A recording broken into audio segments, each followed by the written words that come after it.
on verse 12, verse 2, 37 and 41. Hivi ndivyo maandiko inasema: mwezi huu utakuwa mwanzo wa miezi kwenu. Utakuwa ni mwezi wa kwanza wa mwaka kwenu. Nirudie huo mstari. Mwezi huu utakuwa mwanzo wa miezi kwenu. Utakuwa ni mwezi wa mwaka, mwezi wa kwanza wa mwaka kwenu. Niende 37.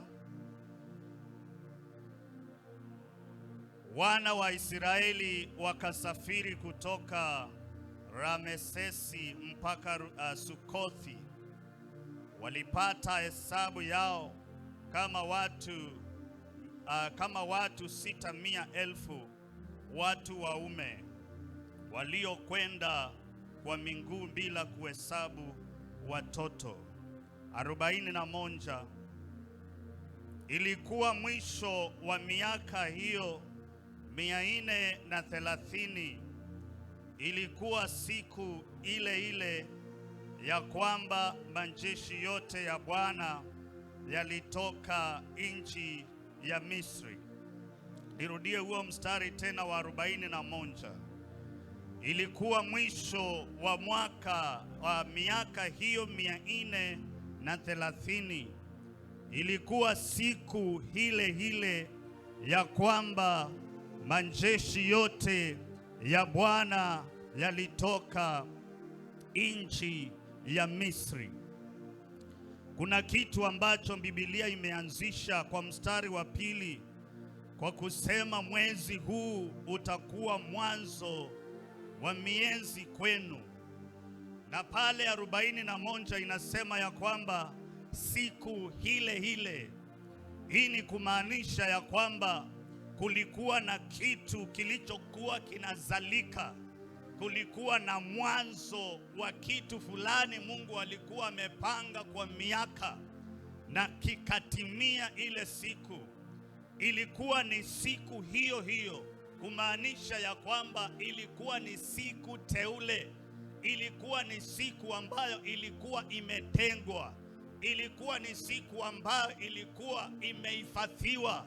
Ilikuwa katika mahesabu ya Mungu, na ilikuwa katika kitabu cha Mungu, na ilikuwa katika tarehe za Mungu, ya kwamba siku hiyo hiyo wana wa Israeli watatoka Ramesesi na wataenda nchi yao ya Kanaani.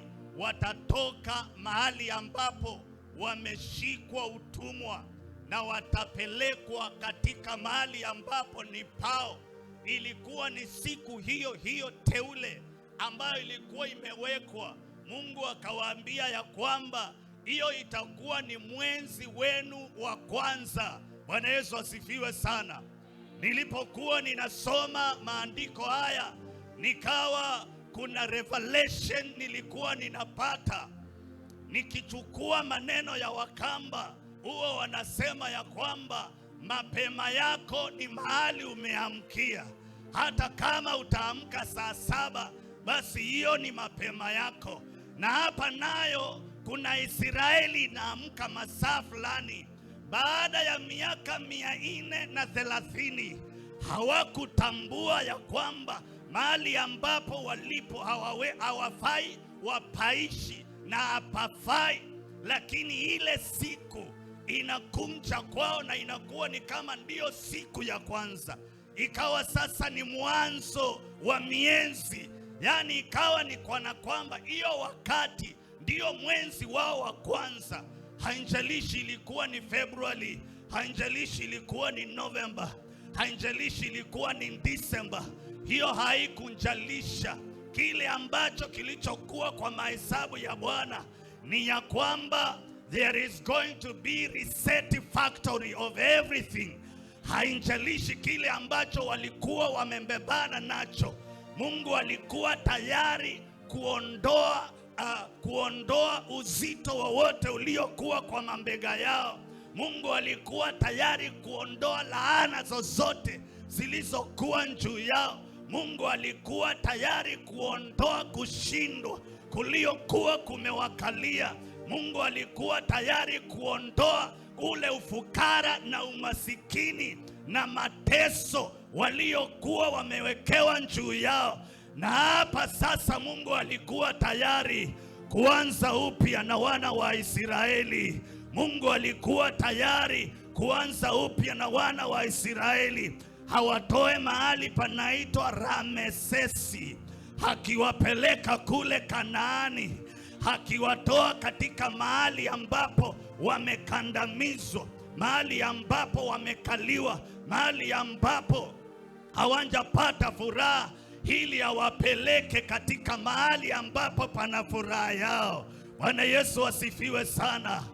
Ninaona siku ya leo there is a reset factory that God is doing in the life of someone.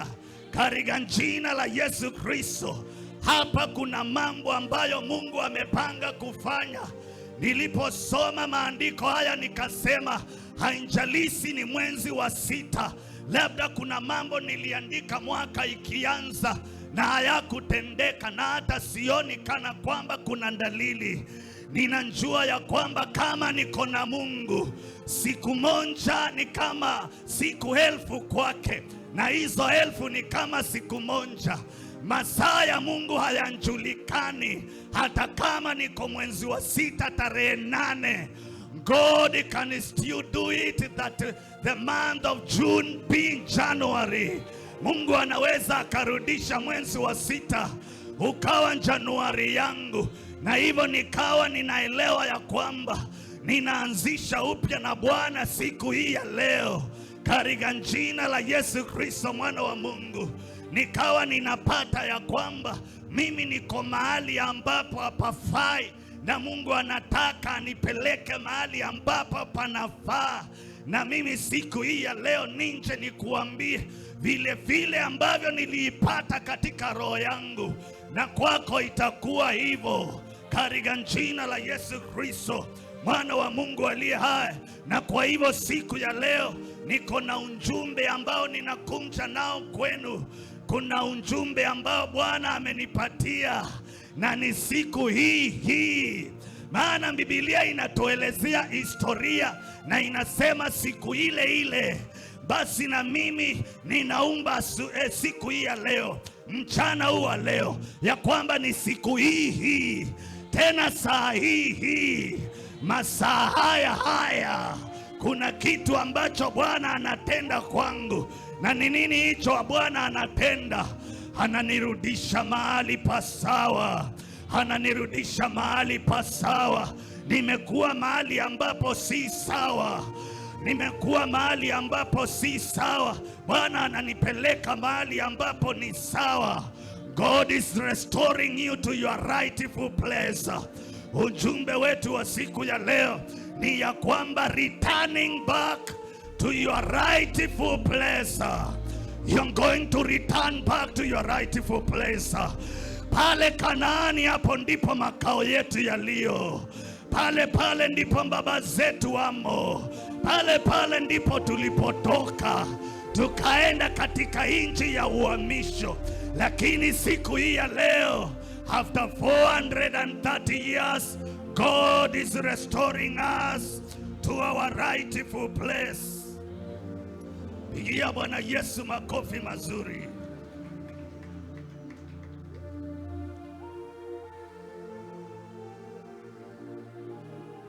Kuna nguvu za Bwana zinazoandamana na watu wake kila siku. Hainjalishi ile shimo ambayo shetani na majeshi yake walikuweka. Nguvu za Bwana ziko ndani yako. Unaweza ukafanya yote kupitia Yesu Kristo hakutiaye nguvu. Hainjalishi ile Ramesesi ambayo umewekwa na shetani. God is going to take you away from that land of captivity. Katika jina la Yesu Kristo mwana wa Mungu aliye hai. Usipitwe leo na Bwana. Ninakuombea usipitwe na Bwana leo. Usipitwe na roho wa Bwana, usipitwe na matendo haya makuu ya Bwana. Bwana ako na kusudi na maisha yako. Usipitwe siku hii ya leo katika jina la Yesu Kristo. Hawa watu wa Israeli kwa kuelezea, walikuwa mahali paliitwa Rameses. Rameses ilikuwa Gosheni. Hapa ni mahali Yusufu alipewa, akaambiwa ukae na watu wako, na ilipewa ili kuwe kuna ulinzi. Mfalme alijua ya kwamba pale ndipo Yusufu na watu wake wanaishi. Kwa hivyo kama kuna madhara itakuwa inafanyika, haitafika Gosheni. Lakini yule mfalme akafa na kukanja mfalme mwingine ambaye hakumjua Yusufu. Kukanja mfalme mwingine ambaye hakunjua matendo makubwa ya Mungu kwa Yusufu. Mimi ninaona ya kwamba huyu Yusufu, wewe uko na roho kama hii ya Yusufu, mtu aliyetenda makubwa. Haukujulikana ya kwamba ni mtu ambaye ametendea Mungu mambo makubwa. Shetani na njezi lake wakanja na wakakuzingira ili wakushike mateka. Lakini siku hii ya leo wataelewa uzao wa Yusufu. Hata kama kulikunja mfalme asielewa mambo ya Yusufu, lakini Yusufu hapa anapenya. Watu wakawekwa katika area iliitwa Rameses. Rameses ni mahali pa utumwa. Rameses ni mahali pa kuteswa. Rameses ni mahali pa kukaukiwa. Rameses ni mahali pa kukataliwa. Rameses ni mahali pa kuchukiwa. Rameses ni mahali pa kutumikishwa. Rameses ni mahali pa ufukara. Rameses ni mahali pa jina ndogo, jina isiyokuwa nzuri. Rameses ni mahali ambapo watu wanalala usingizi nusu, maana kesho yake kuna kazi wataenda kufanya. Watu wanapoenda kulala usiku, wanalala wakiwa wameshikana duty ya yule ataenda kuchota banji, yule ataamka akatengeneze mchanga, yule ataamka aende akachimbe mchanga, sababu kuna matofali inaenda kufanywa. Rameses ni mahali ambapo watu hawashibi. Yaani kwa ufupi ni ya kwamba Rameses ilikuwa ni area ya utumwa. Rameses ilikuwa ni area ya kushikwa mateka, kama vile wengi wetu ambapo tumeingizwa katika area ya utumwa, tumeingizwa katika area ya ufukara, tumeingizwa katika area ya umasikini, tumeingizwa katika area ya kuteseka, tumeingizwa mahali pa shida. Tumewekewa round, tumezungukwa na majeshi. Ni kama tuko ndani ya mvirigo na kila wakati tunazunguka pale ndani, hatuwezi tukatoka tukaenda. Hivyo ndivyo ilivyokuwa wana wa Israeli. Haungetoka Rameses, maana pale ndipo ilijulikana watumwa wanaishi. Kuna vile ambavyo shetani anaweza akakuweka katika mbirika.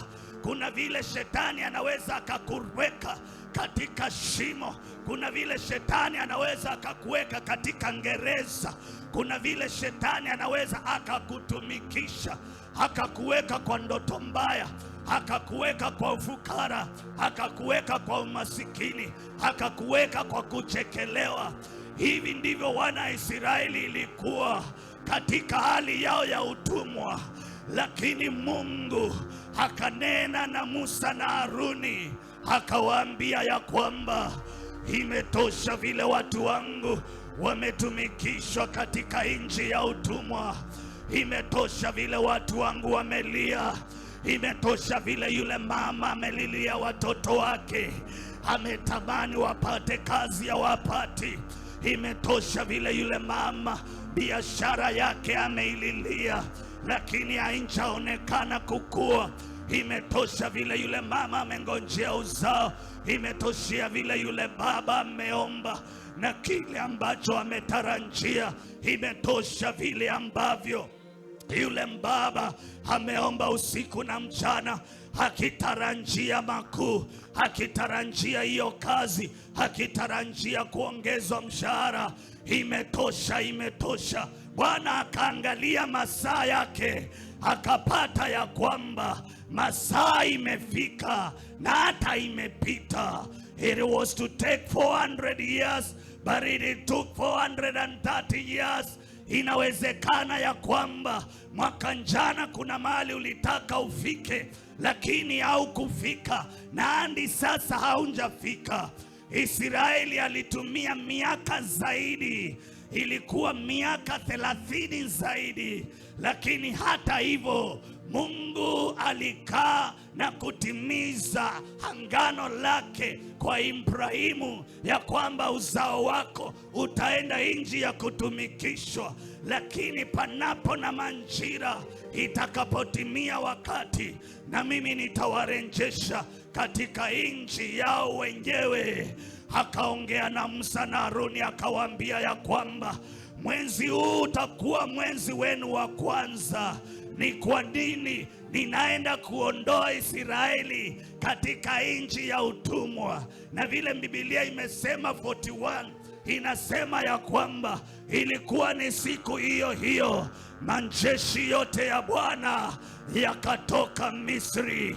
Asubuhi ya leo ninakuja kwako nikiwa na ujumbe wa Bwana ya kwamba mahali ambapo umekaa siku nyingi, siku hii ya leo unaenda kutoka, kwa sababu neno la Mungu liko hai na ameinua juu ya jina lake. Mungu mwenyewe anasema ikienda nje, ikishuka kwa watu wangu, haitanirudia bure. Katika jina la Yesu Kristo, Mwana wa Mungu aliye hai, ninatangaza majira ya kutoka katika utumwa wako. Ninatangaza majira ya kutoka kwa huo ufukara. Ninatangaza majira ya kutoka kwa utumwa katika jina la Yesu Kristo, Mwana wa Mungu. Wale wametumikishwa katika ndoa zao, ninawatangazia ya kwamba siku hii ya leo mkaondoke katika huo utumwa. Siku ya leo mkaondoke katika huo utumwa. Wale wametumikishwa katika kazi zao, siku ya leo mkaondoke kwa huo utumwa. Alinena na Musa na Haruni. Ninaona watu walikuwa wamelala usiku wasinjue kile kitakachotokea asubuhi. Walikuwa wamelala wakisema ya kwamba kesho nitaamka nikachote maji, kesho nitaamka nikachimbe mchanga. Lakini haikuwa hivyo na Mungu. Mungu alikuwa amepanga mambo tofauti. Leo Bwana anakupangia tofauti. Leo Bwana anakupangia tofauti. Unaweza ukawa umetoka mahali umetoka, lakini mambo hayajakuwa sawa na hata unjui vile utakavyorudi. Umetembea kutoka Januari, umeenda Februari, umeenda Machi, umeenda Mei. There is nothing that you can count. Hakuna kitu unaweza ukahesabu. Unahesabu tu hasara, unahesabu tu kushindwa, unahesabu tu kukaukiwa. But today God is making it happen. Katika jina la Yesu Kristo, Mwana wa Mungu aliye hai. Akanja yule mtu wa Mungu Haruni na Musa. Alipofika akawaambia wana wa Israeli, kesho hamtaamkia ule utumwa tena. Kesho hamtaamkia ule utumwa tena. Nina habari kwa watu wa Mungu leo. Kesho hamtaamkia ule utumwa tena. Kesho hamtaamkia ule utumwa tena. Kesho hamtaamkia ule utumwa tena. Kesho hamtaamkia ule utumwa tena. Kesho hamtaamkia ule utumwa tena. Unapotoka mahali hapa, hautaenda kupata ule utumwa tena. Hautaenda kupata ile hali tena. Hautaenda kupata kule kushindwa tena. Mungu anangeuza leo historia yako. Mungu leo anangeuza historia yako. ilikuwa ni siku ile ile, ilikuwa ni siku ile ile. Hiyo siku iwe ni leo, hiyo siku iwe ni leo, hiyo siku iwe ni leo. Naomba hiyo siku iwe ni leo katika jina la Yesu Kristo, Mwana wa Mungu aliye hai. Ni kwa kweli tumezaliwa kwa dhambi, ni kwa kweli tumezaliwa katika ukoo uliokuwa na laana, ni kweli tumezaliwa katika ukoo ulio na mahistoria.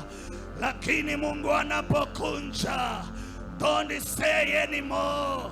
The Lord knows everything about you and He's going to do it katika jina la Yesu Kristo, Mwana wa Mungu aliye hai. Hakawa na mtu aliyekuwa mgonjwa.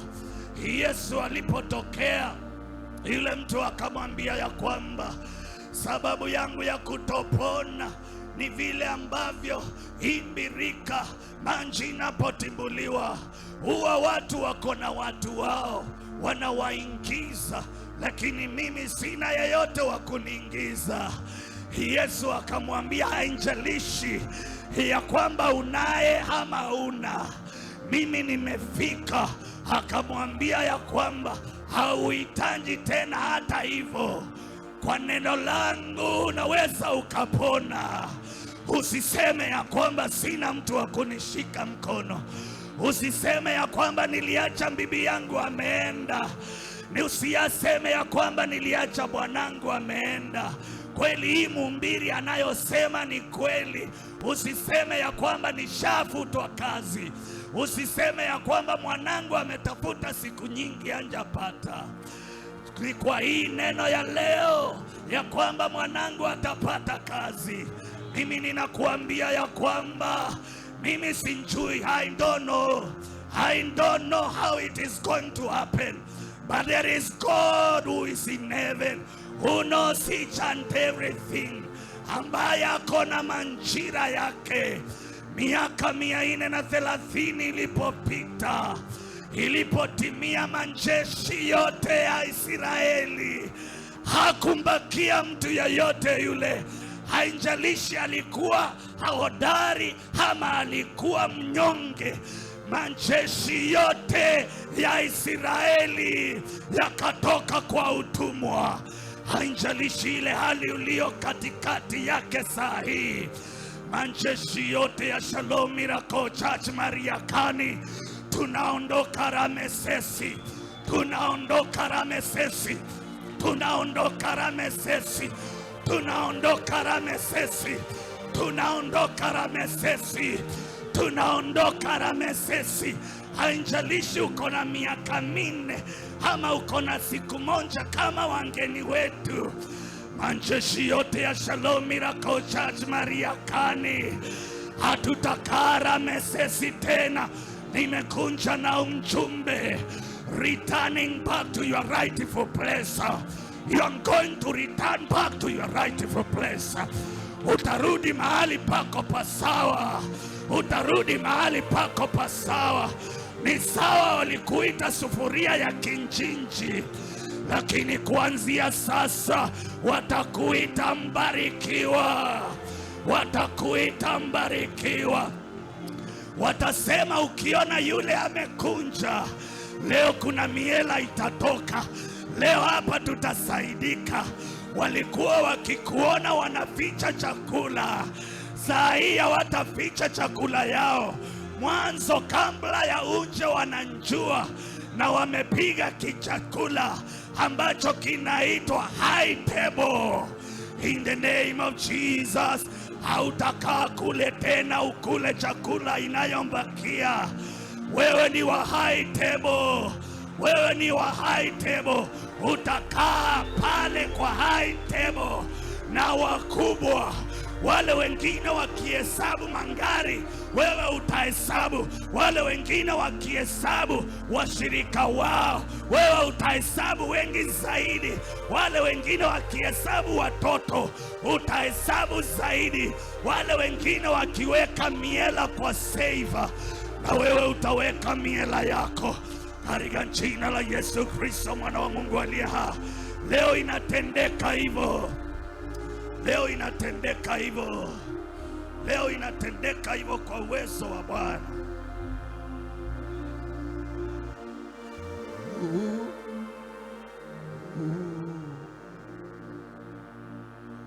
Hivyo ndivyo inatendeka. Inatendeka hivyo kwa uwezo wa Bwana.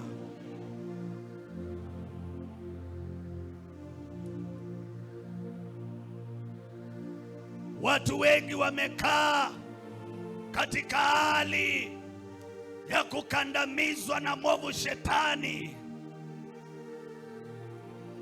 lakini Bwana anapofika huwa injalishi ile level huko.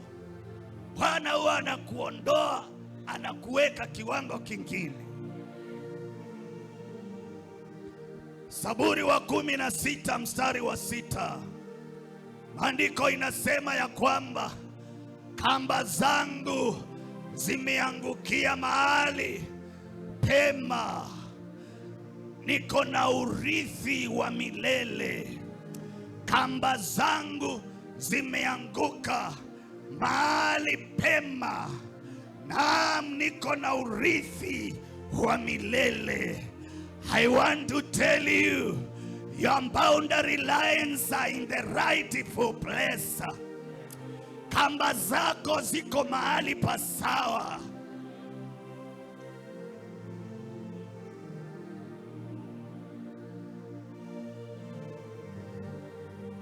Kamba zako zimeanguka mahali pasawa.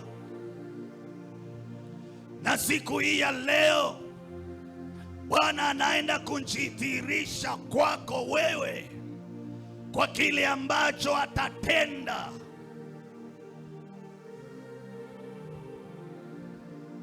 Mtu andamane pamoja nami kutoka katika ile sehemu ya utumwa, ili tukaende mahali petu pasawa.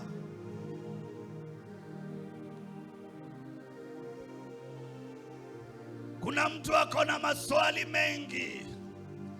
Itakuwanje kwangu? Jamii yetu ndiyo ndogo. Jamii yetu ni maskini. Jamii yetu haifai. Mama yangu na baba yangu hawana chochote. Sijawahi soma, nitatoa kazi wapi nipate pesa? Ninaweza nikafanya biashara, lakini where do I get the capital? Where do I get the capital? Nimekaa miaka mingi sasa, nimekuwa mtu mzima, sijawahi pata mtu wa kunioa, ama sijawahi pata mtu wa kuoa. I have tried it several times. How will it be? How will it be? Nimeoleka miaka 5, nimeoleka miaka 10, nimeoa miaka 20. Yale ambayo yamenipata nimejaribu kwa uwezo wangu, lakini imeniponyoka. There is nothing that is working. Nimeleta kwa mtumishi wa Mungu, ameniombea, lakini mambo hayajakuwa sawa. Hali yangu ni ya uchungu. Hali yangu ni ya uchungu. I don't know. Nimeelezea watu kama hali ambapo naona ninawasumbua. I need God. I need God.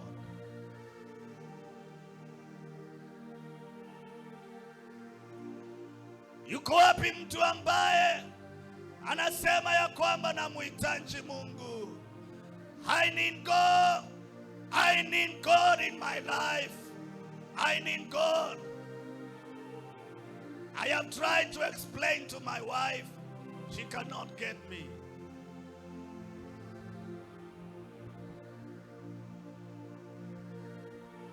Nimejaribu kuelezea mume wangu anishiki. Nimejaribu kwa uwezo wangu. It is not possible. Nimefika mwisho. Bwana nishike mkono. Shike mkono Bwana. Shike mkono.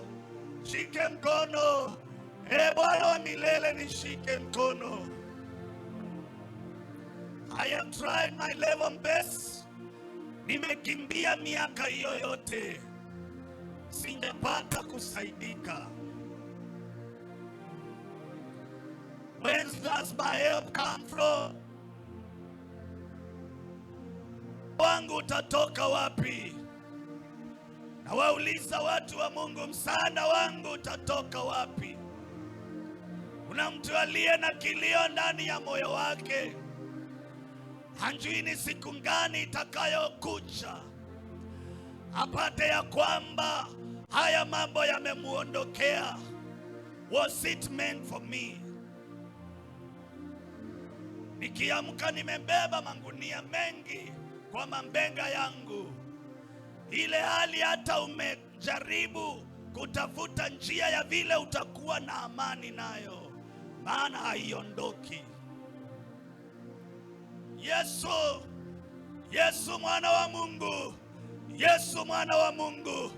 Yesu mwana wa Mungu ana uwezo. Yesu mwana wa Mungu ana uwezo. I have tried. Kama ni kuombewa nimeombewa. Kama ni kufunga nimefunga na nikaomba. Kama ni sadaka nimetoa. Kama ni kuongea na watu nimeongea. Kujinyenyekeza nimenyenyekeza vya kutosha. What else can I do? What else can I do? God of heaven, God of heaven, God of heaven, may you come. Mungu wa Israeli, njoo. Njoo ukutane na haja yangu.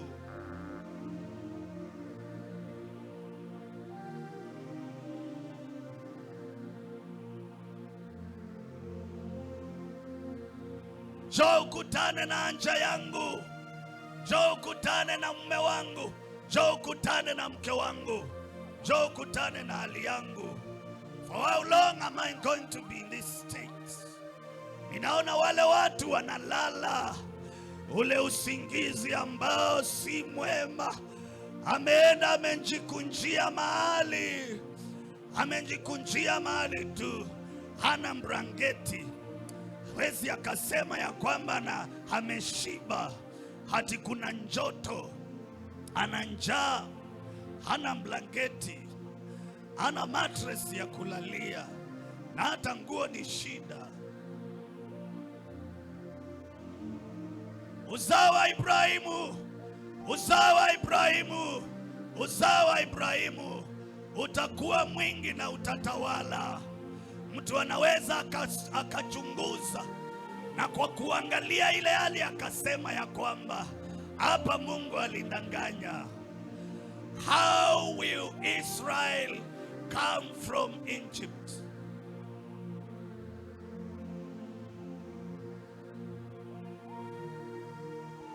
Na kuambia mchana wa leo ya kwamba Mungu akuonekanie. Maana masaa kama haya ilifikia wana wa Israeli. And God came na akawasaidia.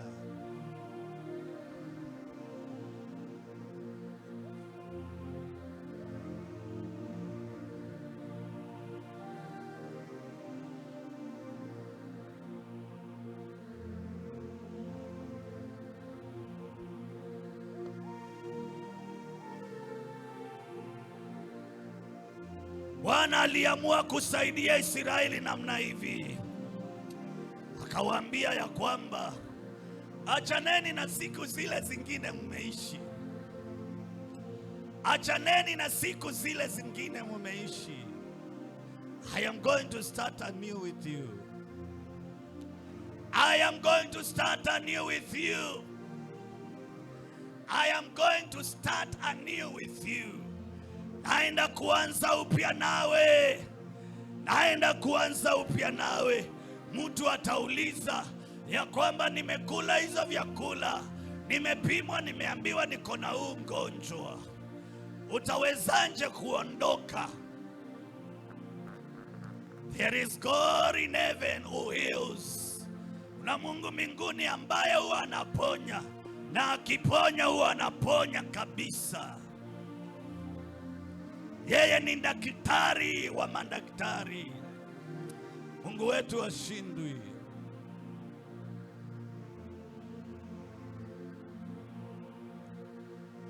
The beginner of beginners.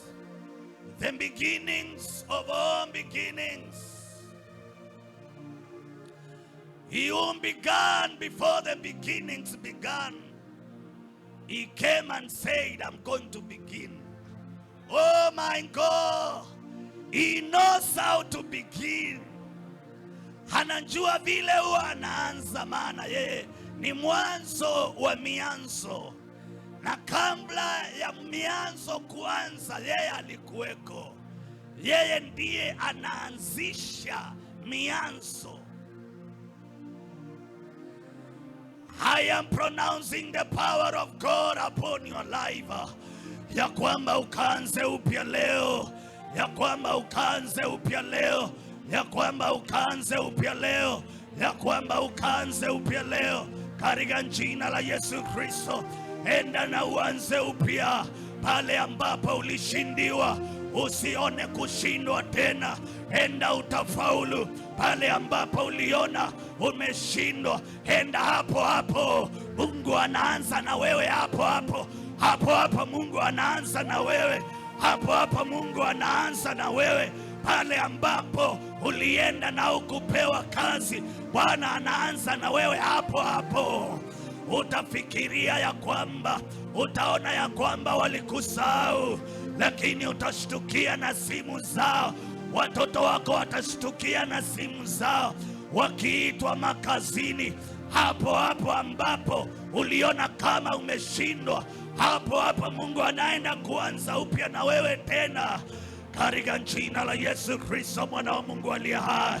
Mungu akamwambia Musa na Haruni ya kwamba enenda ukatoe wana wangu Ramesesi, wameteseka vya kutosha. Enda ukawatoe Ramesesi. Mungu anatumana leo, mchana wa leo, ya kwamba ukaondoke mahali ambapo umekandamizwa, mahali ambapo ulishikiwa mateka, mahali ambapo ulishindwa, mahali ambapo uliteswa, mahali ambapo ulililia. Hapo hapo katika hicho kifungo Mungu anaenda kukutoa, kwa sababu yeye ni mwenye nguvu. Yeye ni mwenye nguvu. Yeye ana nguvu. Yeye ni mshindi na hawezi akashindwa na chochote. After 430 years, God is starting anew with Israel. God is starting anew with Israel. Leo rudi mahali pako pasawa. Leo rudi mahali pako pasawa. Wewe si wa kulala mpaka asubuhi. Wewe ni mtu ambaye umewekwa na Mungu ili uangalie kazi yake. In other words, wewe ni watchman. Umewekwa kama watchman wa ile kazi ya Mungu. Usirudi tena mahali ambapo ulikuwa. Wewe si wa ufukara, ukatoke kwa ufukara na uende kwa utajiri. Wewe si wa kuteswa, wewe ni wa kukaa na raha.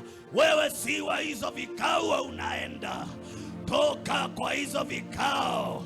Leo tunatoka katika jina la Yesu Kristo mwana wa Mungu aliye hai. Pale pale ambapo huwa tunafanya Mungu akasirike nasi, tunatoka hapo hapo, tunaingia mahali pengine pa kumpendeza Bwana katika jina la Yesu Kristo mwana wa Mungu. Return back to your rightful place. Return back to your rightful place. Rudi mahali pako pasawa. Rudi mahali pako pasawa. Ninajua umezaliwa katika dhambi, lakini Bwana kwa damu ya mwanae Yesu Kristo anaosha dhambi na unakuwa kiumbe kipya.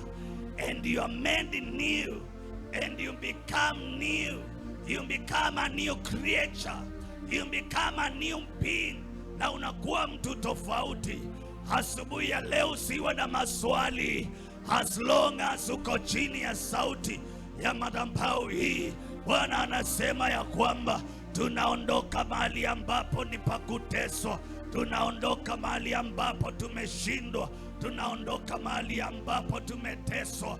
Tunaondoka mahali ambapo tumelazwa, mahali pa magonjwa, mahali pa kukaukiwa. We are moving away from that place katika jina la Yesu Kristo, mwana wa Mungu aliye hai. Ni kwa kweli watakusanyana kinyume chako, lakini si kwa shauri la Bwana. Farao na watu wake wakawa wamekusanyana kinyume na Israeli, lakini haikuwa kwa shauri la Bwana. Na Biblia inaendelea kusema ya kwamba hata kama watakusanyana, wataanguka. Wote wataanguka. Wataanguka kwa niaba yako. Wataanguka kwa niaba yako. Maroho ya ukoo inaweza ikakusanyika. Maroho ya kijamii inaweza ikakusanyika, lakini Mungu anapokunja, wataanguka. Wataanguka kwa niaba yako. Walikupangia kuanguka. Walikupangia kuanguka. Walikupangia umasikini. Walikupangia usipate uzao. Walikupangia usipate mali. Walikupangia usifaulu kihuduma. Lakini Mungu anapokunja, anakuondoa huko. Badala ya wewe ufanyike hivyo walivyopanga, badala ufanyike hivyo shetani anakupangia.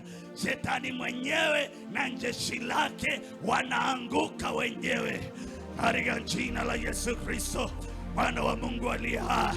Leo shetani akuachilie. Leo roho za giza zikuachilie katika jina la Yesu Kristo. Zile roho zimekutumikisha siku nyingi, zikuachilie katika jina la Yesu Kristo. Hizo roho zilizotumwa kutoka baharini, hizo roho zilizotumwa kutoka nchi kavu, hizo roho zilizotumwa kutoka kuzimu na mizimu, katika jina la Yesu Kristo, hizo zilizotumwa kutoka angani, Bwana Yesu leo ako upande wa kwako. Watu wa Mungu tunashinda.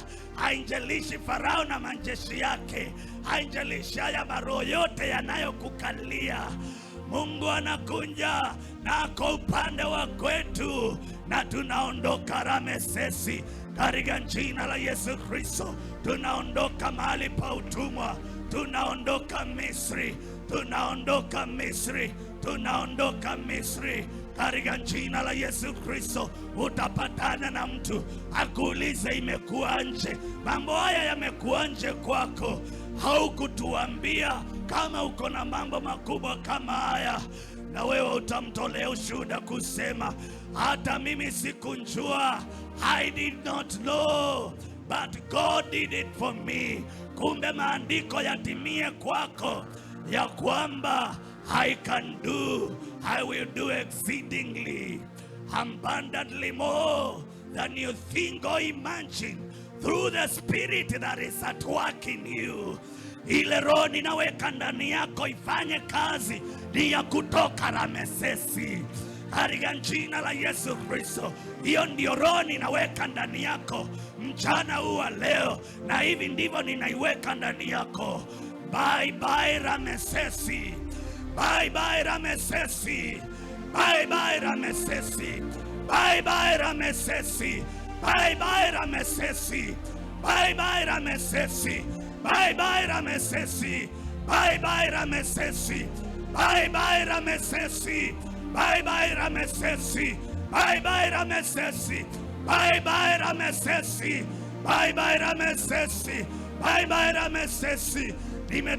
nimeteseka vya kutosha, nimekula chapati surwa siku nyingi Ramesesi, mimi ninaondoka.